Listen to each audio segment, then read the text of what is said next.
นี่เอามาเปลี่ยนตัว คุณยายบ่คักใจ คุณยายว่าเอ้ามันคือส่งหน่อยก็เขาแต่คันจะเอิ้นเพิ่นมาเอาก็ได้ว่าซั่น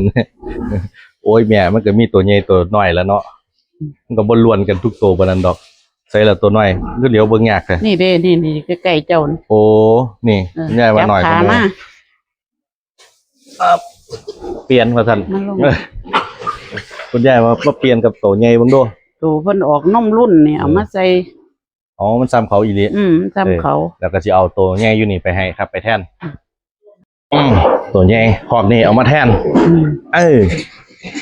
เอาว่าที่นี่ บ่ให้มันเหลี่ยมกันแห้ง บ่ให้มันเลื่อนกันหลายว่าซั่นเด้ ให้มันไปนํกันได้